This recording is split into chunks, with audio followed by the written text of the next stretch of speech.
All right. Welcome to episode 35 of the ANEC Sports Podcast. My name is Sam Fred. I'm the founder and editor at ANEC Sports, covering schools across Northeast Indiana and Elkhart County.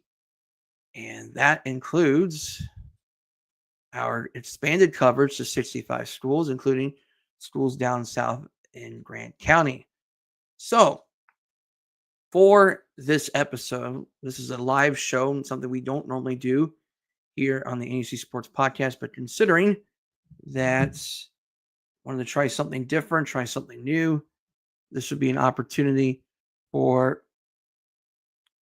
us to experiment and try something different. Just want to make sure we're live. I think we are live as we speak. All right, so we're good. So as far as this episode goes, we will have Grant Shouts on in about a few minutes, about 6:05. We'll bring in Grant Shouts on, and then later on around 6:25, 6:30, we'll bring in Justin Kenny from outside the huddle. Briefly, I want to just kind of go ahead and look back at last year. It was a great year for ANEC Sports throughout the year, beginning with the fall season with Noah Bontrager of Westview breaking multiple records in the state finals in cross country and then winning two state championships in track and field. During this past year, he announced his verbal commitment to run at Notre Dame. He will sign his letter of intent this year. He'll be one of the top cross country and track runners to watch this year for the Westview Warriors, the senior out of Westview. In football, we had three area teams reach states in Adams Central in 2A, Bishop Lewis in 3A, and Warsaw in 5A. Adams Central fortunate enough to winning the state championship in 2A over Linton Stockton. Adams Central hopes to repeat as state champions this year. We'll talk more about that throughout the course of the season and whatnot. Bishop Lewis also returns a lot in 3A. Warsaw's got quite a few to replace, but this is bar curse. We expect Warsaw to be competitive every single year. And then girls volleyball, we had Angola reaching the state finals in 3A for the very first time, losing to Indianapolis Ron Cali. And the Angola Hornets do return some players back, although they do graduate a couple kids, including Ava Harris, their setter, who's now in Villanova. That's going to be a pretty big area to watch there, as we expect some younger players and sophomores coming up with, especially the sophomores like Kendall Holman and Ellen Stava coming in. But we expect a lot of Maya Harris, as what you're seeing so far from her and her 32 kills for the Angola Hornets yesterday against Columbia City. And then Carroll in 4A, they won the state championship last year against Yorktown. They bring a lot back this year. I think they only lose one player off of last year's team. They bring everybody else back, led by Bailey Sinesh, Kayla Hafner. I can go on with Carroll. We'll talk a lot more about Carroll over the course of the season.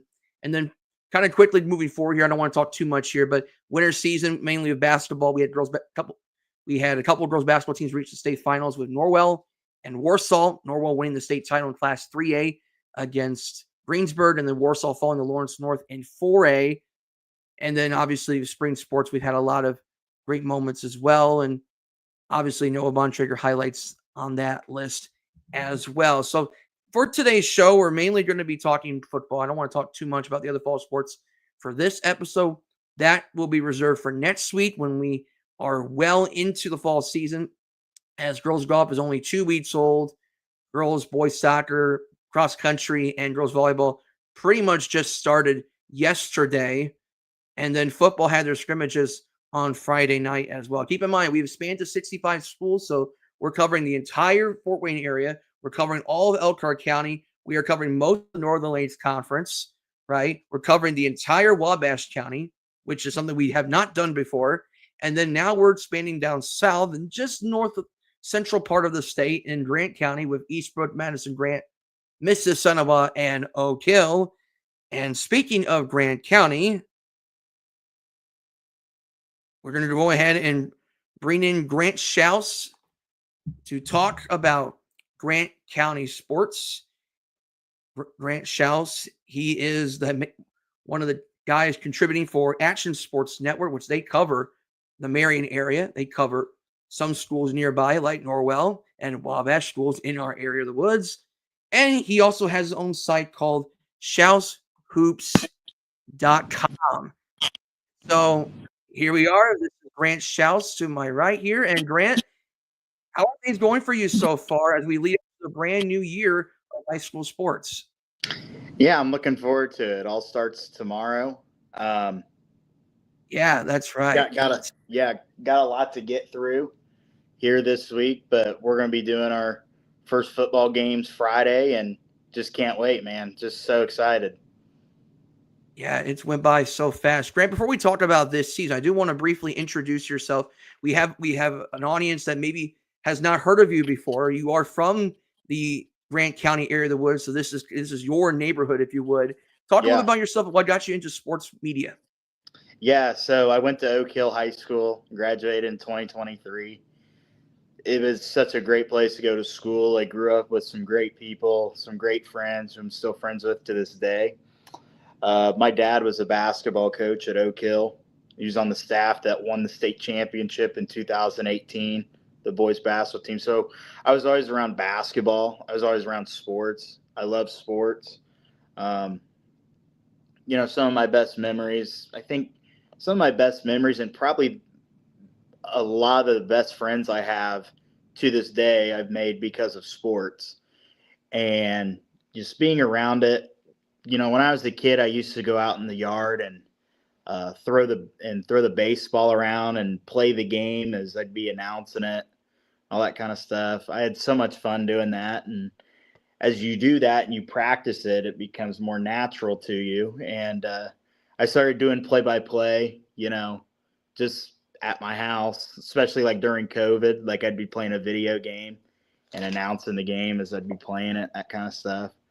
Um, those are always some of my best memories in this. And um, I got to my junior year of high school. I started going to Heartland Career Center in Wabash, taking a media class. I learned to do production, did photography, that kind of stuff, some journalism, script writing, those kind of things. I mean, you learned it all there. In my junior year, I got hooked in with the radio station in Wabash, and then I started working my senior year. I think I was the youngest and still am the youngest broadcaster with the Action Sports Network, and we're starting year 4 tomorrow. We're having our big meeting tomorrow, and I'm going to be at the studio with Andy, helping him out he's the owner, on Monday. And yeah, it's going to be fun. It's going to be it's going to be a good year. We're expanding this year. We're going to be doing a lot more games this year, and uh, you know, it's a little unique how we do it because it's an online radio station. It's not terrestrial. You can get it anywhere in the world by going to actionsportsnetwork.live. We have done here the last few years. We've been doing some Norwell games. We did their back-to-back runs in the girls basketball to the state championship. I did the game where they won it. I did the game where they lost it. So I've worked with some good people. Someone probably Derek Decker up there, who I know is probably a little well known with his work with the Tin Caps, and they're at Norwell and on 1380 and those radio stations. He does a great job. He's become a good friend of mine, and we got a good team here. And I'm just so excited to work with all the guys and work with these coaches. So it's so fun, man. I really enjoy it. I appreciate you having me on here to talk. Yeah, it's a good broadcast. I've listened to a couple of them in the past with Norwell and whatnot. So you guys do a great job at Action Sports Network Thank and you. whatnot. I want to shift over to Grant County. We are expanding to Grant County for ANEC Sports this year, and that would be Eastbrook, Mississauga, Marion, Oak Hill, Madison, Grant, and whatnot. And football at Grant County is just as big as it is in basketball for obvious reasons there. And, we talked about football in Grant County. Eastbrook's the school that comes to mind because of Coach Adamson and we're going on like 36 years, I believe it is at Yeah. Eastbrook. Long time, 319 wins. They got a matchup coming up this week against Huntington, Northland Road. In fact, I believe it's 5 of their first 6 games. They're going to be on the road.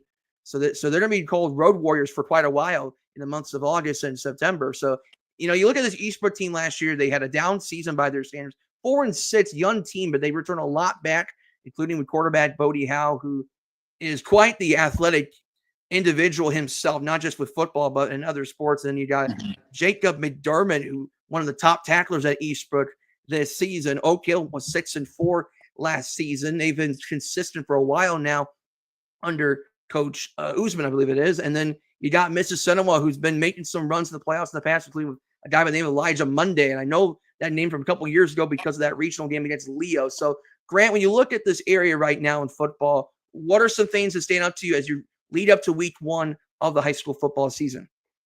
Yeah, talking about Eastbrook, and you mentioned Bodie Howe.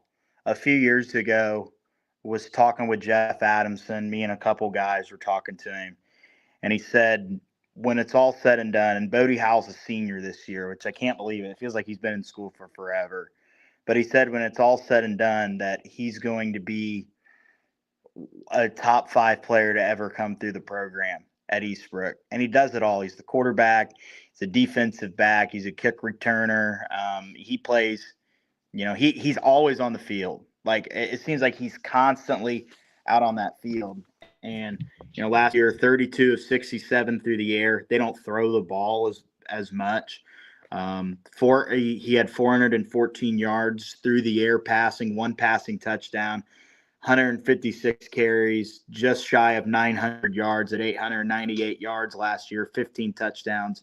Then on the defensive side, 14 tackles, 3 interceptions, and 2 fumble recoveries. I mean, the dude does it all, and he is such a great player. One of my favorite things to watch about Bodie Howell is when he calls his own number.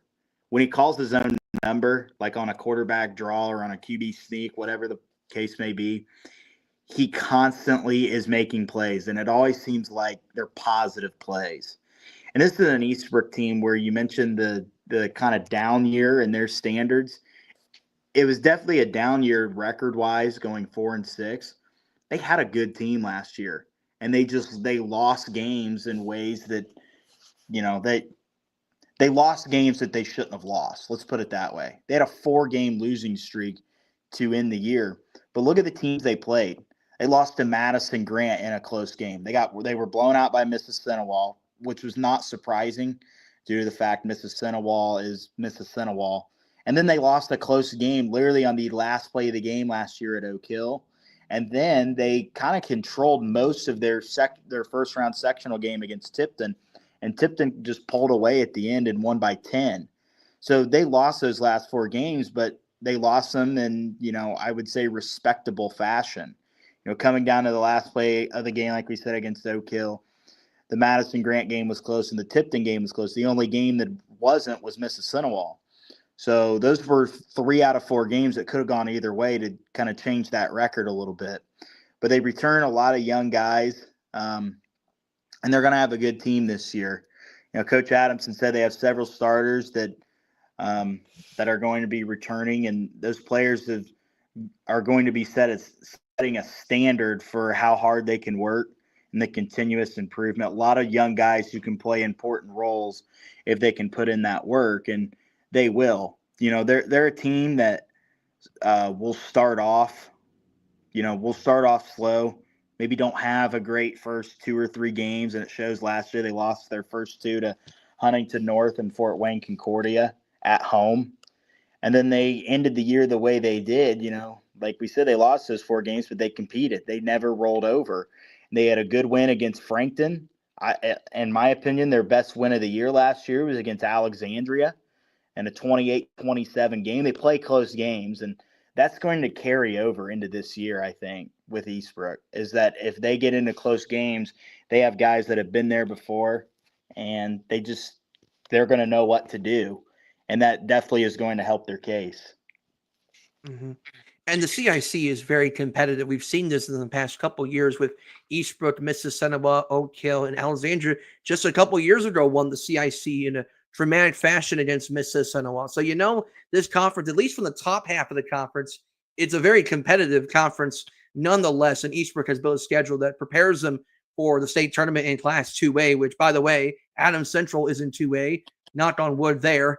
And then you got, their section in their own right is quite difficult as well. So Eastbrook's always going to have a difficult non-conference schedule to prepare them for the postseason. And we expect more of the same with Eastbrook this year in terms of that competitive culture, if you will. Who are some other names that I have not mentioned that you think could have a big year in 2025?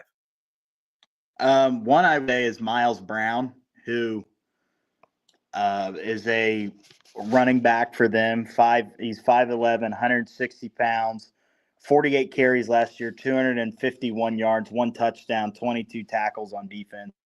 He's a coach's kid, the AD's son. He's been around the game. And you mentioned, I know you mentioned Jacob McDermott, one of their leading tacklers on defense, probably the anchor of their defense. But Bodie Howell, Miles Brown, and Jacob McDermott are the 3 guys that I think stand out to me on paper, at least. There's definitely going to be others that contribute. And the great thing about Eastbrook is that their staff does a good job at preparing them. I think they have some of the best assistant coaches in the state. My opinion, they have one of the best head coaches in the state, a Hall of Famer, and Jeff Adamson. I mean, the guy's been the coach here for, since it was 1989 when he became the head coach there, and he'd been there for a long time. And he, I think it shows that they have the capability every year of going out there and beating anybody on any given night. They went 4-6 last year. I think the last time they had a losing season was in 2015. So they have an opportunity to do something special this year. I think they're going to flip that 4-6 record, and I think it's going to be very positive in the Panthers' favor. Mm-hmm. This is a team that also has reached state finals 4 times. So this is a program that expects to make deep runs, although in 2A North, it's going to be quite difficult on paper with how 2A is stacking up right now, with obviously with Adams Central being who they are. And they returned a lot back of their own. And we know how the Jets have been as a program for the past 20 some years or so, or at least we're getting close to that under Michael Mosier. But I don't want to talk about Adams Central here because this is a Grant County-like type of interview here. So I guess my next question to you is, outside of Eastbrook, which team in your coverage or the Action Sports Network coverage, who's a team that maybe could be a team to watch this year? That's a good question because there's quite a few. Because there's some that are in our area, but we don't cover them that I think will be good. And one of them is Eastern. I think Eastern's going to be good this year, but they're playing Oak Hill Friday. I'll be there. I'm on the call for that game. And that's always a game that Oak Hill just, you never think, or you're sitting there and you're like, okay, this is the year Eastern's well favored on paper with the athletes they got. They have a good chance to make another deep run. They won their first sectional championship in school history last year. They return a good nucleus of guys, and they're definitely going to be a team to watch. I think another team that's always good because of good coaching is also Oak Hill. I think that's going to be a good game Friday to open up the year. Another team that is in our network that I think is going to be really good is Mechanic-Wall. They won the sectional last year. We're close to beating Lures in the regional. I think came up a few plays short last year. They went 12-1. Their schedule, you look at their TRC schedule, the Three Rivers Conference, I don't think this is not a knock on the conference. I'm telling you how it is. The conference is not as good as it once was. This Mechanic-Wall team opens up with Wabash on Friday. They only play one non-conference game, and it's in week 2 against Carroll of Flora, which is a decent 1A program. And then they have Northfield, Whitco, Peru, Northwestern, Lewis Cass, Manchester, and Rochester. So there are some solid teams on that schedule, but the Three Rivers Conference, I think, will be Mechanic-Wall's to lose. I think they are definitely the favor going into it. Another team to look out for is going to be Alexandria. They play a little unique style, and this is going to sound weird to maybe some people that don't follow it or may not know as much, but they play a style in where they throw the ball a lot. So does Mechanic-Wall. But Alexandria loves to throw it around the field. And the reason I say that is that it's kind of unique is because in high school, you don't see that as much. You see more of a run heavy teams that run the ball on the ground, keep the ball on the ground, don't go through the air unless it's on 3rd down and they need a 1st down. But teams like McConaughey and Alexandria, for me, are always fun to call because they throw the ball. And it's, when teams start running the ball, it becomes repetition after, it's the same thing over and over again. But with those teams, they throw the ball, and they're definitely going to be favored to win their conferences outright. I think Alexandria is the team to beat in the CIC. But the thing is when you're Alexandria, you still have to worry about Eastbrook and Madison Grant. Really, I think if you're Alexandria, you got to worry about the 4 Grant County schools in your conference. Those. I'm not sure who the best team in Grant County is going to be this year. I know that's probably a question you might were going to ask, but it's tough to tell at this point. But I think the conference is up for grasp. I think the conference is kind of wide open between 5 teams, at least 5 teams: Alexandria, Mississippi, Madison, Grant, Oak Hill, and Eastbrook. So we'll just have to see. Time will tell. I think we'll be able to answer that question halfway through the year, though. Mm-hmm. Yeah, there should be a conference where we'll see what happens, and we'll see what the cards stack up there. In Eastern Greentown, that's a team that played Adams Central in regionals last year. So this is a team with experience in regionals, making a playoff run they've never had before at Eastern Greentown. Real quick before we let you go, for those that maybe are getting to hear about you and your coverage for the first time, where can they find you on social media? And then talk about the 2 companies that you represent, Action Sports Network, and then your basketball website. Yeah, so Action Sports Network, you can go anywhere in your search engine: Google, Yahoo, Bing. If anyone actually uses that, you can go anywhere on your search engine. actionsportsnetwork.live. Again, actionsportsnetwork.live. All one thing. You can type it in your search bar. No spaces. Take you right to the website. Go to broadcast schedule, and there it will tell you the games that are for that week. When they are highlighted in red, that means the link is up. And unfortunately, and I don't know, because we're having a meeting about it tomorrow, but unfortunately, not all games are archived, so you can't go back and listen to them. But feel free on a Friday night, if you're not at a game, it's online audio, and it's clear as day. It's not like driving in your car and you get to a certain point and the radio, gets all staticky. You can hear it anywhere in the world for free. And just look at that website. I will be posting links to all the games on Facebook, on the Indiana High School football Facebook page every Friday. I'm going to try to. Don't hold me to it, but they should be on there. All the games in our coverage area. We have a loaded slate this week. Week 1's always a good week for us, listenership-wise. There's a lot of people, Sam, that have told us that they'll go out and they'll be out camping or whatever, and they'll take their speaker and sit out at the campground and just flip through games and listen to games like it's an NFL Sunday. So it's a real fun thing, especially if you can't be there and you want to keep up on your favorite teams. We do all the games. We do every football game. It's not like we're going to do one team this week and then this team another week. So with that being said, here are the teams we covered. And to your listeners or your people who watch, of note here, in Wabash County, we do Manchester, Northfield, Wabash, Southwood. Grant County, Marion, Mississinawa, Madison, Grant, Eastbrook, Oak Hill. Miami County, McConaughey, Peru, and North Miami. We should be expanding to do some Alexandria this year. And we will also have some Norwell this year. We won't have everything Norwell like we did in the past, but we will have Norwell.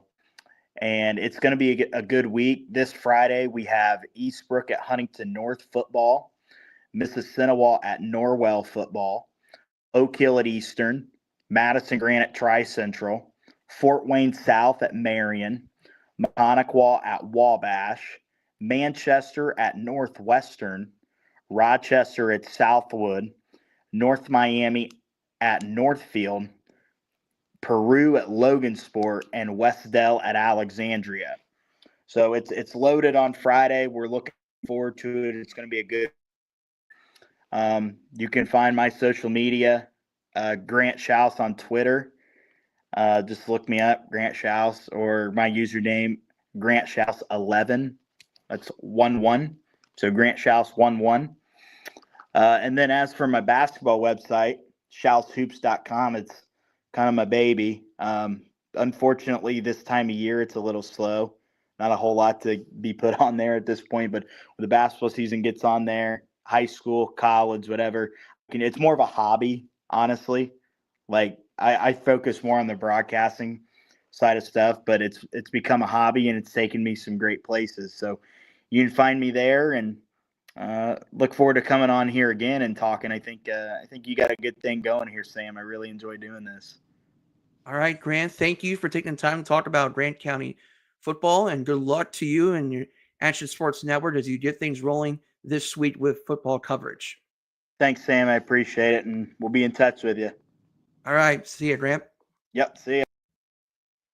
All right, so that's Grant Schaus. Finding him on Action Sports Network. He has his basketball page there and social media. Just if you're interested in the content that he's providing, right there's a follow right there for you. All right, let's not delay our next guest here, and that would be Justin Kennedy from Outside the Huddle and Optimum Performance Sports as we talk some high school football here in the 260. Justin, how are things going for you as we get things rolling here on week 1 of the high school football season? Yeah, what's up, Super Sam? Yeah, it's here, right? We always say it's so far away, and here we are, and we're like, wow, that didn't take very long. So looking forward to everything that week 1's going to bring us here coming up. I didn't know we had an off season. It feels like every month is something. Yeah, I know, right? And the coaches feel the same way, right? It's a 12-month a year job now for all these football coaches. So they're finally at least happy to finally start playing some games after everything that they've done throughout the last 12 months. Yeah, it's that itch of getting that first game under their belt for the season. And we talk about the 2-6. So obviously we first talked about the SAC because there's always storylines with the SAC every year. It's a conference with, you don't know quite for sure what could happen in the SAC. And now with the format of the 2 divisions, a lot of things could transpire, whatnot. Over the past couple years, Carroll has and I don't want to say dominate the SAC, but they've had the upper end of things in the SAC. They've won a couple conference championships since the format and whatnot. Snyder's been the midst every year. It seems Bishop Dwayner's been the midst every year. North Side of Wayne feels like they're kind of they're close. They're not quite there. Yeah, Homestead's been kind of there as well. When you look at where things are at with the SAC, what are some initial thoughts about what we could see this coming season with the SAC? Well, Sam, I think you look at the teams that we traditionally put up towards the top, or at least in the conversation, and you mentioned several of them, and we can make a case for several of them, and we can make a point on why it could be difficult for them this year. I think we start the season where we ended it last year, in that Carroll is at the top. I know they lose Jimmy Sullivan, 3-year starter, right now out in Iowa, playing for the Hawkeyes. But you look at the talent that comes back offensively, and you look at that defense that always seems to be big, fast, and physical. And I feel like the Carroll Chargers are still that team at the top. But you can make a case for several different teams. You look at Snyder. Snyder is always there, right? And you look at Homestead with a returning quarterback in Michael White. And this is a team that went back-to-back years of 500. At some point, they're going to put it all together. That defense preseason has looked really, really strong, but they lack size in the trenches. You look at Bishop Dwenger, who has a new offensive coordinator, new defensive coordinator, maybe a little bit more of a modern scheme or a modern take on what Bishop Dwenger traditionally does offensively, a lot more of an attacking defense as well. And so you say Bishop Dwenger could be that team to make a rise. You look at that B division, what they call the small division. You mentioned Northside. They have all the talent in the world once again. We'll see if they can put it together. Bishop Luers, and talking to Coach Kyle Lindsay, he feels as strong as he ever has with the guys he has up front on both sides of the ball. And that's something that hasn't been the case in recent years for Bishop Luers. They may have a good starting group, but depth is a concern. But you look at Bishop Luers in all 4 classes, he feels really confident in the guys he has up front for this year and going forward. And yet, conversely, a lot of questions at the skill positions for Bishop Luers, and a team and a program that a lot of people like to point to and say, well, they benefit from transfers all the time. They were actually most hurt by transfers in the offseason. You look at D. Hogan, Davion Surrey going to Northrop.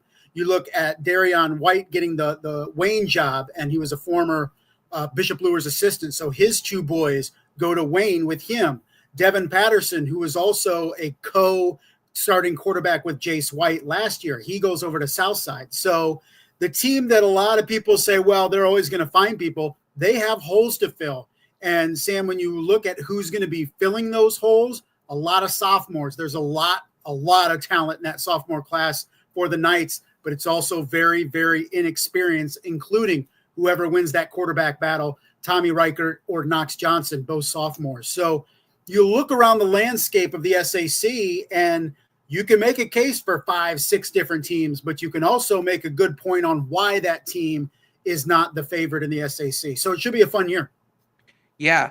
And I would say when you look very briefly on the week 1 slate of games, you got Warsaw coming to Snyder in the farewell season, if you would, of Spuller Stadium for Snyder football for their brand new stadium comes in next year. You got Wayne hosting East Noble. That's a big matchup for the Wayne Generals over the years. And you got, let's see here. I want to make sure I don't forget anybody here. Carroll's at Hamilton Southeastern. You got Dwayne Irvine Cali. And then you got Luers going to Leo. You mentioned how young this Bishop Luers team is. They're going to be playing against the Leo team that kind of retooling of their own as well. And you look into the NEA, and we'll talk about that in a matter of moments. But of those games I mentioned, maybe you can add another game in there if you want to. Which one kind of stands out to you for that? Maybe the most interesting week 1 game from the SAC? Well, a lot of people are going to look towards that Luers-Leo game, and I get it. But I think the biggest game involving an SAC team this week is Warsaw and Snyder. Warsaw, the magical season they had last year, going down to the state championship, first time ever getting down to Indianapolis, playing at Lucas Oil Stadium. And then I feel like still heading into this season, I know they're kind of on the periphery in this area, but Warsaw is legit, and they bring a lot back from last year. You look at Tucker Reed, you look at Quentin Brock, and Brock is going to move back to quarterback. He was the halfback / split back last year for Warsaw. They run that wishbone, right? That Bart ball type thing that's very difficult to prepare for. A lot of misdirection, right? A lot of stunts and schemes. And so for me, I think you look at Snyder and we know, okay, we have questions with Snyder, new quarterback. They do have a good, solid group of running backs. You know the lines are going to be pretty solid. But I think that's the big game in week 1, in my opinion, for an SAC team is here's Warsaw coming into Fort Wayne, maybe throwing that disrespect card a little bit, throwing shade at the Tigers after what they did last year. And, oh, now they got to come to Fort Wayne and face one of the big boys. This could be a real statement game for Warsaw. We've seen them beat Carroll, right, in the playoffs. But now they're taking on an SAC power. Now they're taking on a city power. That everybody's like, well, you're not playing Snyders and stuff like that. Warsaw wants to desperately win this game. Snyder wants to start their season off with a win. I think this is going to be a huge game at Spuller. Yeah, first regular season meeting between these two teams in over 40 years. Last time they met overall was like 2009 sectional championship, I believe, and whatnot. So these two have a history of facing each other in the past and whatnot. But I want to shift over to the Northeast State. Graduation hit the NEA hard when it comes to the top teams like East Noble and Leo and Columbia City. No Stratton Fuller now, no Broad Shots, no Dylan Krell. But when you look at those 3 teams, there's still enough back on all 3 of these teams that you could say, hey, any of those 3 teams can win the Northeast State. Got Riley Biddle and East Noble is one example. You got a guy like Gavin Smith at Columbia City is another name. We've had, Nathan Foster at Leo and Grayson Suera at Leo. They're an intriguing team of their own, but typically there's about 1 or 2 teams that are seen as kind of like the sleepers of the Northeast State. We're kind of waiting for somebody to kind of really kind of shift the landscape of the NEA. And one team that I think is one to keep an eye on this year is what is going on with Ryan Robertson and the Cal Barons. Because I've talked to Ryan Robertson. He's telling me, like, we have confidence in our skills positions. We got quite a few guys back. We got guys that are gamers. They have a lot of potential in the skills position, especially a guy like Xavier Bell. Eli McCormick's going to get his chance at quarterback. Brady Collar's a really solid two-way player, especially at linebacker. But DeKalb always seems to have the question marks when it comes to consistency, discipline, and gain stops defensively. They've had a defense that's given up below 20 points or so since like 2018. That was an 8-win season and whatnot. No championships of any kind since 1996. So they are starving for some postseason and conference championship success, if you would. When you look at Northeast State, what does that landscape look like for you in terms of that conference, and who's another team that maybe could potentially sneak in that conference race? Well, last year was Huntington North, right? We looked at the Vikings, and maybe that's a question going into the NE8 season. Is Huntington North a flash in the pan, or can that be consistent? You mentioned DeKalb, and the biggest thing that I've noticed in recent years with the Barons is just how uncompetitive they are physically. And that has been kind of the Achilles heel for DeKalb. I think routinely they have some of the best skill position players in the conference. And you mentioned several that are in the conversation this year.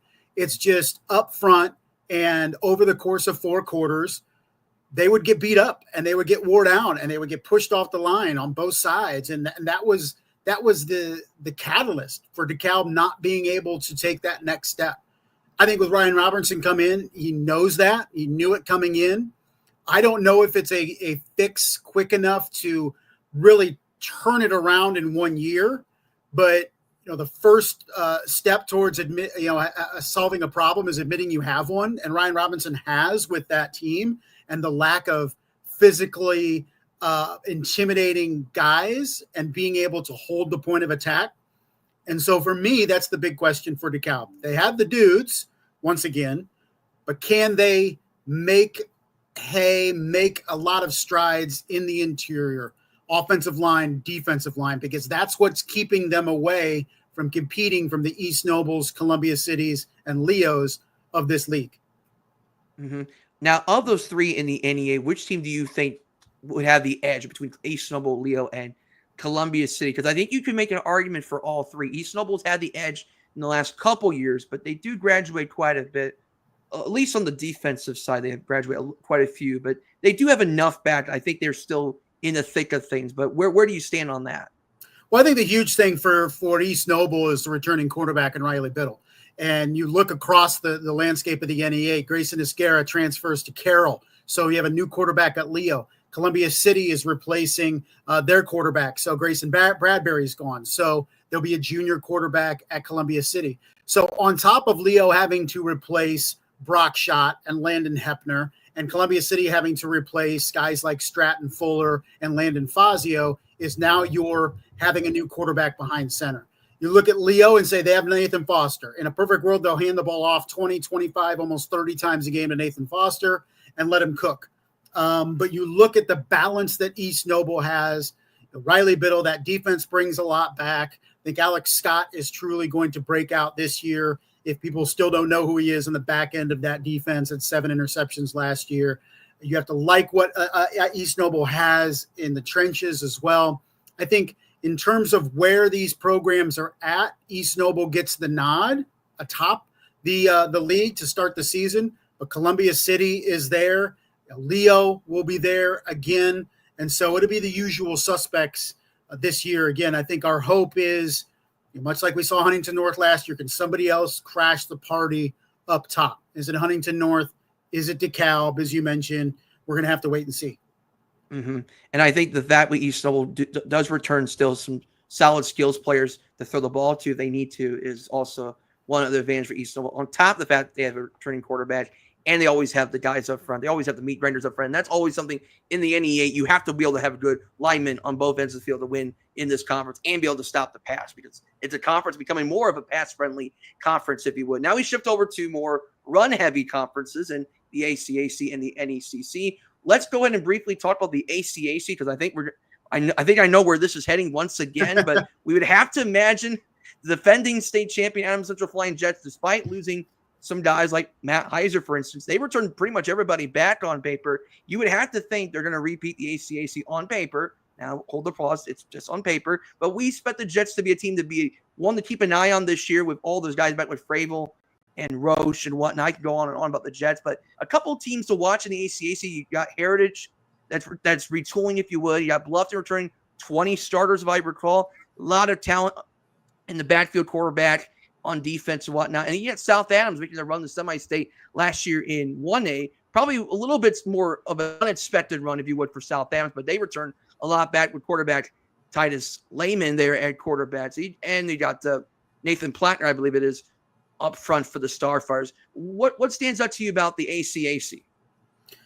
Well, you've very much mentioned it. Is once again, Adams Central is the top of the league, and until somebody knocks them off, they're going to remain the favorite in the ACAC. Last year, it was Heritage that gave it their best effort to try to knock off Adams Central, and it didn't happen.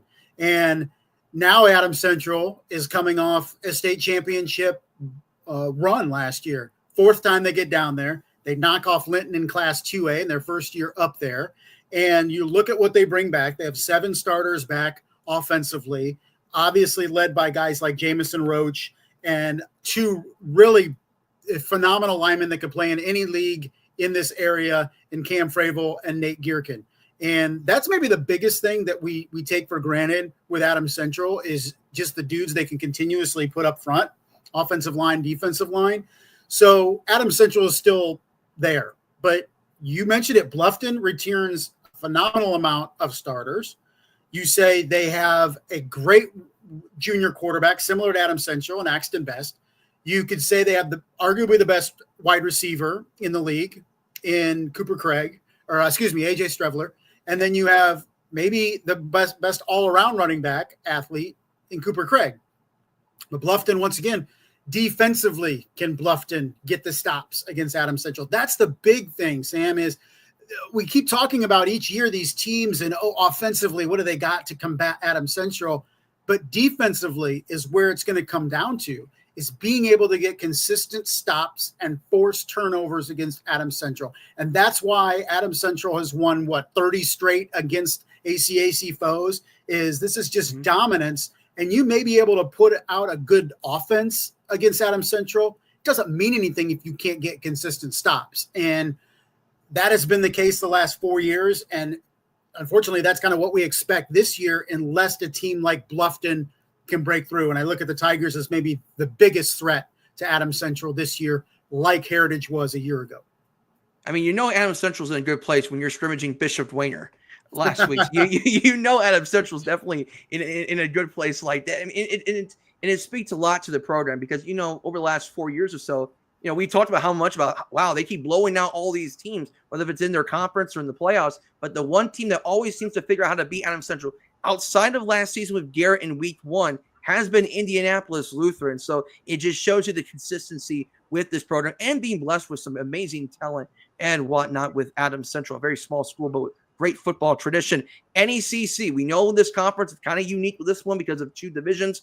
Small school division, we spent more of the same with Eastside and Churubusco, and Eastside returns a lot back, and they're going to be a team to keep an eye on in that small school division. Busco will be an intriguing team as well. But when we talk about the NECC, I always talk about the big school division. That's where most of the headlines come from, with Garrett making that run the semi-state last season. And the guy to keep an eye on from Garrett is a guy by the name of Alex Guzman. I think this is an opportunity for him to really shine this season now that they graduate Calder Hefty and you graduate some big studs up front and on the defensive side, and as well as Cam Rubel in the backfield. So Garrett's a team to keep an eye on under Chris Alberton. You got West Snowball. They're kind of retooling, kind of a fresh look, if you would, without a Pruitt on the football field, if you would. You got Angola that returns a lot, at least on paper, with the Hornets. They're kind of a team that's been slowly moving up as well. Lakeland with Tom Wilderman, the Wold, as they say, with Braden Holbrook at quarterback, more of a senior-heavy team this time around at Lakeland. Different looking offense this time around for the Lakeland Lakers under Tom Wilderman, the veteran head coach who's been all over the NLC area of the woods and whatnot. And then Fairfield always seems to be in the midst as well. When you look at the NECC and specifically the big school division, do we expect maybe Garrett potentially repeats as divisional champs, or do you think another team could sneak up on like a Lakeland? Because I think Lakeland has the potential to potentially, as long as things can gel and they can stay healthy, they could be a team to watch in that big school division. This has been a fun division. Over the last 4 years, you've had 4 different teams win this division. And most recently, of course, Garrett last year with that magical 13 win season that they had, getting all the way to semi-state. You mentioned Braden Holbrook. You have Kay and Arroyo back for also a final season with Lakeland. And this is kind of what they've been building for, right? Now, how does the change in coaching really affect that? As you mentioned, going to a new system offensively. So I think Braden Holbrook is at his best week, and he can sling it and get out of the pocket and make things happen. But I think you looked at last year with Wes Noble as well, and Seth Pruitt was that guy, and he's gone. But you look at Xavier Yates, Mikhail Bottles, both really good players, seniors, can really make plays offensively. Trey Scheisler threw for over 1,000 yards and 10 touchdowns last year. Brogan Parks was a phenomenal freshman for Wes Noble last year as well. I look at the Chargers of Wes Noble, Sam, kind of lost in the shuffle last year were the Chargers, winning 10 games. Their only 2 losses, right, came to Garrett. So you including that 1 point loss, 21-20 in the playoffs. So I think Wes Noble, despite losing Seth Pruitt, who was a Mr. Everything for Wes Noble, they could be the biggest challenger to Garrett, I think, in this league. But as we've seen in the last 4 years, anything can happen. You mentioned Angola. They bring back 8 starters on offense. Lakeland is Lakeland. Fairfield with Corey Stoner, year 2, who knows? So there's a lot to like in this division, and every week could be entertaining on what will happen in division play.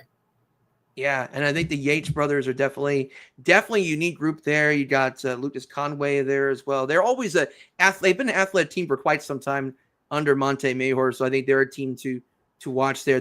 I think they're definitely going to be a team to really keep an eye on, not underestimate, if you would, for West Snowball. I know Monte Mayhor has some hopes of what they could do this year as long as they can stay healthy. And then for Lakeland, I think the one thing to keep an eye on for Lakeland is, I think one name we forget to mention with Lakeland, not only with Keenan Royal at wide receiver, defensive back, also Levi Cook. I think he's going to have a bigger presence with Lakeland this year, because when you look at last season, the way things kind of ended, not having Levi Cook towards the end of the season, I think really hurt the Lakeland defense towards the end of last season. And so hopefully having a more of a healthy season from Levi Cook could be a huge lift for Lakeland as well. But I think you look at those 3 teams of West Snowball, Lakeland, and Garrett, I think it's going to be a 3-horse race once again. And I think it's, ironically, those 3 teams are in the same sectional. So you're going to have a war, if you would, potentially for the sectional championship and whatnot. So now leads to my next question here.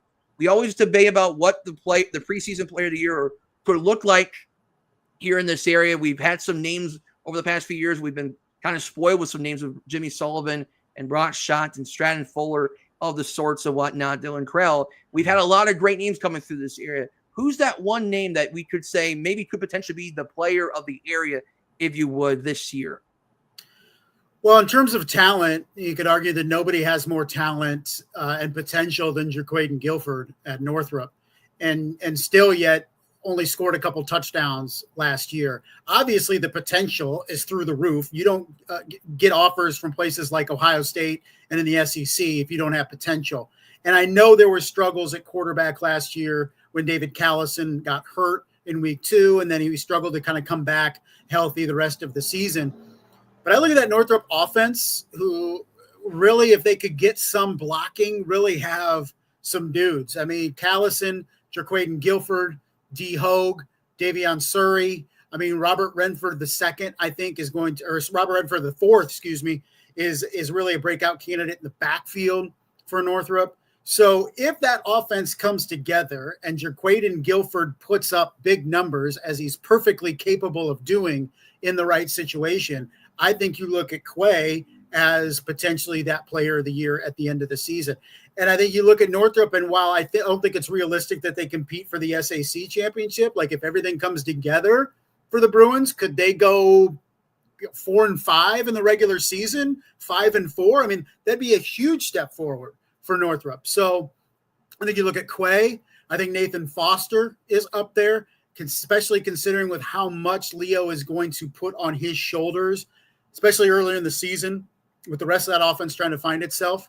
And then you look at the quarterbacks. think you look at, I mentioned David Callison, but what about Michael White at Homestead?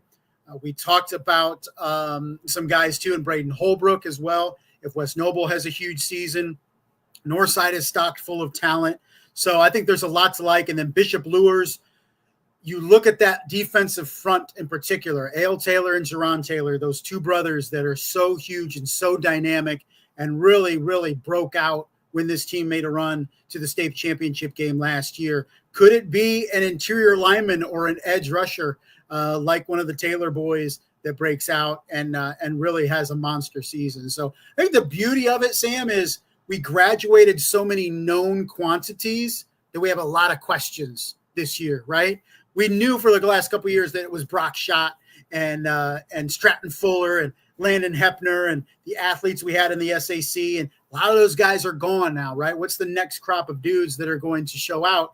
And it'll start coming into focus come Friday night when we get this season started. You know, Northup could have a similar type of season to not necessarily win a sectional championship. I'm not going to go that far, but to become like a Huntington North type of team where they were a fun team, a flawed team, no less, but a fun team to watch. As long as I think they can stay healthy. And that's the thing that hurt Northup at times last year when David Callison went out of the lineup. You could tell the offense just didn't quite click as well without Callison being the signal caller in Northup. But clearly the talent is there on paper to at least be a fun team to really enjoy, I guess, so to speak, and be a team to kind of keep an eye on to win some of those lower end games, if you would, that maybe Northup could sneak and get a couple wins here and there as well. Last question for me, Justin. When we look at the opening week, what are some things you're most looking forward to about week one? What are some questions you have about week one? And then as far as the last part of the questions goes, where can they find you when it comes to your writings and coverage of high school football this year? In terms of week one storylines, it's anyone's guess on how things are going to go. And that's how coaches feel right around now, heading into week one. They've done everything they possibly can to prepare their team for Friday night. And a lot of these teams in the area, particularly the contenders we look at, have new quarterbacks. And you never know when you look at Carroll, when you look at Bishop Luers, when you look at Northside, and I know Jaden Rivers comes from down the south and got some playing time with Warren Central, but first time up here. And even in the NE8, you look at Columbia City and you look at Leo, and you know the ACAC has a lot of returning quarterbacks, but in particular those two leagues. How are these dudes going to handle Friday nights? And you look at Leo, Bishop Luers especially, new quarterbacks on both sides, underclassmen on both sides. And so who handles the spotlight and who's going to need some time? And I think that's the big question for us. And that's the big question for coaches is, all right, summer conditioning and scrimmaging and 2-a-days, that's different to when the lights are on Friday night. And that's when you have to perform. And who's going to be able to come out and perform and not have those butterflies and, that hesitancy heading into Friday night. So that's what I'm looking forward to come Friday, and really the first couple of weeks too, before we really settle in and get into conference play. You can find me and my cohort, Dan Vance, all of our work at OutsideTheHuddle.net. We're still making our way through our preview stuff. I'm running out of days to put this stuff out, Sam. I need to get going. But check us out, OutsideTheHuddle.net. Just one of a numerous amount of outlets we have in this area for prep football. So fans are definitely blessed between you and the great job that other people do, whether it's podcasts, whether it's TV, whether it's radio, whether it's whatever, websites. We are truly saturated with some really good content in high school football, and looking forward to another tremendous year working with you and everyone else here in Northeast Indiana. It is a great pleasure. And this is the first couple of weeks. I always call these first few weeks of the season kind of the acquaintance period, if you will. We get to know them a little bit more. And it's kind of like when I'm always teaching my students and say, hey, I get to know you a bit more towards the first month of the year. And then we get to really grasp the whole concept of it. This is kind of the same thing with football. We get to acquaint the new players, the new stars, and get to talk about them more as we move along. Justin, thank you for taking the time to talk about the area for high school football, and good luck with your coverage, and let's have a great 2025 season. All right, brother. Appreciate you, man. Take it easy. All right. Thank you, Justin. And so that is our 2 interviews here on the ANEC Sports Podcast. I hope you enjoyed kind of a different approach to the ANEC Sports Podcast. We won't do this a lot all the time, but hopefully we do this more in the future as I try to shake things up here on the ANEC Sports Podcast, get some live shows here, and add a sense of uniqueness, if you would, for the ANEC Sports Podcast. We are blessed to add 65 schools in. So now Fort Wayne is definitively our coverage here at ANEC Sports. Elkhart will be part of it as well. We'll try to bring more media people throughout the year, trying to get their perspective, pick their brains, if you would, on their perspective, their areas, and their teams, and talking about these teams as a whole. As far as ANEC Sports is concerned, we're slowly moving along in terms of football previews. Hopefully have a little bit of an abbreviated preview of some type this week and whatnot. And then we'll have the games of the week for ANEC Sports. We will have a volleyball match of the week coming up this week. Belmont is taking on Bishop Dwayner in volleyball, as Belmont defeated Willoughby South, if I recall, from Ohio in 4 sets, where Mary Kate Shyman had 21 kills and 28 dids for the Belmont Braves. Belmont once again trying to get back to make another deep run in the state tournament, but this time in 4A. They'll have Bishop Dwayner on their schedule this week. They'll be our volleyball match of the week. Our soccer match of the week, which is a new addition this year for ANEC Sports, will feature the Leo Lions and the Homestead Spartans girls soccer teams. Leo's had some good teams over the years in soccer. They picked up a 3-0 win over the Westview Warriors over the weekend. So Leo will be a team to really highlight here at ANEC Sports. Homestead has had some good teams over the years in soccer as well. And then we'll have some smaller football previews. And this year we're going to do 2 Game of the Week previews to accommodate with our large expansion of ANEC football Game of the Week previews here. And our 2 games of the week for week 1 are going to feature the Bishop Lures Knights and the Leo Lions. That kind of a new look Leo offense, if you would, new quarterback to Leo. Nathan Foster is going to be a big name to watch on the offensive side of the football field for the Leo Lions. Bishop Lures, they have plenty of changes of their own with the Lures Knights. A young team, a lot of talented sophomores, as Justin alluded to earlier, the Bishop Lures Knights. And then we'll have the Garrett Railroaders and the Adams Central Flying Jets. This was a game of the week last season when Adams Central went up to Garrett and the Railroaders defeated the Jets by the score of 20-7 on their way to Garrett making the run to semi-state and Adams Central winning the state championship in Class 2A. It's a busy time. It always starts kind of slow, and then we kind of go full speed ahead from here. And so we are finally here in the 2025-2026 school year. Hopefully we get things moving as quickly and smoothly as possible with our previews for football in terms of our conferences in the ACAC, the NECC, the NEA, maybe do a little bit of the SAC and the Northern Lakes Conference and whatnot. And then hopefully from there, we'll have some basketball all-season content leading up to the basketball season and whatnot. So that is going to do it for episode 35 of the ANEC Sports Podcast, the start of year 2 of the ANEC Sports Podcast Network, if you would. And so, again, if you have any ideas for stories and whatnot, just reach out to me at samuelfrick@yahoo.com or find my social media platforms, and I'm more than willing to entertain options or ideas for stories as we get through this year and whatnot. So thank you, fans, for tuning in to this episode of the ANEC Sports Podcast. And we would like to thank Grant Schaus and Justin Kennedy for coming on, talking about their perspective, their areas of football going into this season. And so, for my name is Sam Frick. Have yourself a great rest of your evening.